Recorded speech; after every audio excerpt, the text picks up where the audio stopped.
Hey guys, I'm Laura from Cherubs Chalks Interiors. Welcome to my channel where I'm back again with another vintage industrial style makeover. I love this style and so will create it at every opportunity I get. And this particular chest of drawers is the perfect candidate for an apothecary style vibe. It's in great condition but is quite dirty, so firstly I'm going to get to work on giving it a really good clean. I start off by spraying it with some white lightning.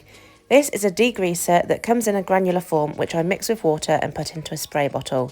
I'm going to give it a real good scrub and then I'm going to rinse off with some plain water to remove any of that white lightning residue. My next job is to fill in these handle holes. I will be using a different type of handle for the apothecary style, so I'm just going to squeeze in my filler and then I'm going to smooth it out with a spatula. I'll leave this to dry and then I'm going to come back and I'm going to sand everything. I'm wanting to smooth out any scratches and imperfections, but also scuff up the surface so that the paint can adhere nicely. Make sure to give it another clean to remove any of the sanding dust. Now it's time to get started on the base coat. I've got some terracotta which I'm going to mix with some sea spray to create a textured effect. I always judge this mixture by eye rather than following any ratios. This is because each individual project is different and sometimes I'm looking for more texture than others. I've also mixed up some peony pink with the sea spray. So I've now got two contrasting colours which I'm going to use for my base coat. I'm just going to randomly apply these all over. I know this looks crazy but you'll have to bear with me. This is called the ugly stage for a reason. You can see that I'm roughly dabbing the paint on. This is called stippling and it's how we create texture with the paint.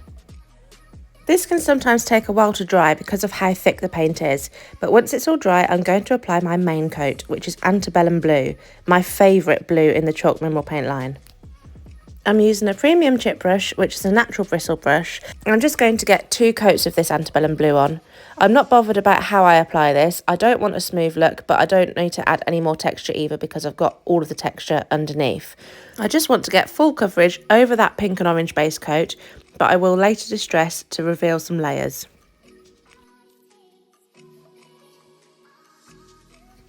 To continue the industrial vibe, I'm going to apply some of the steampunk transfer to the drawer sides. I will simply lay this into position, cut off the excess and then burnish this on, using the wooden transfer tool supplied with the transfers. Now I'm going to use the cut off excess to continue the pattern.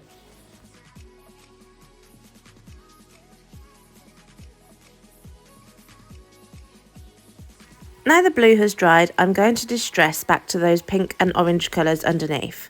I'm using my electric sander as I want this to be quite harsh and give a really distressed vintage vibe. Now it's time to seal that paintwork in. I'm going to apply a coat of Best Dang Wax in clear all over using my La Petite brush. I'm simply going to work in that wax into all of the paintwork just by rubbing it on and making sure that I get into all that texture. Once I've completely covered the piece in wax, I'll leave it to sit for a few minutes and then I will get some shop cloth and buff off all of that excess.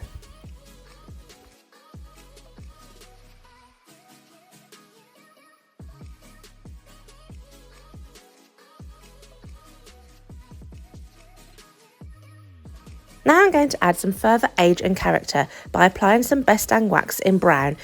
I'm using a French tip brush for this as it makes it really easy to get into all of those details. To make this look authentic, I'm going to apply this around all of the edges and the details.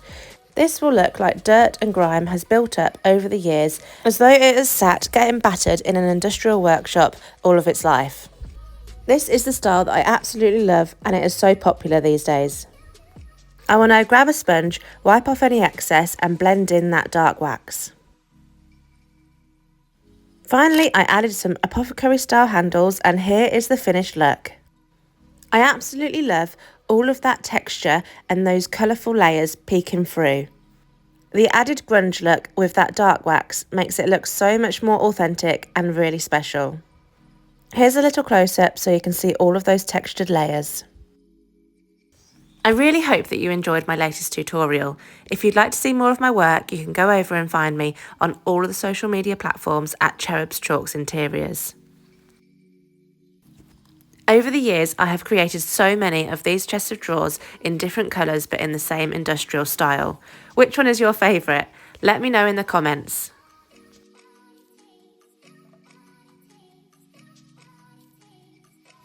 Thank you so much for watching. Remember, you can subscribe to our channel to get notified when we post next. See you there!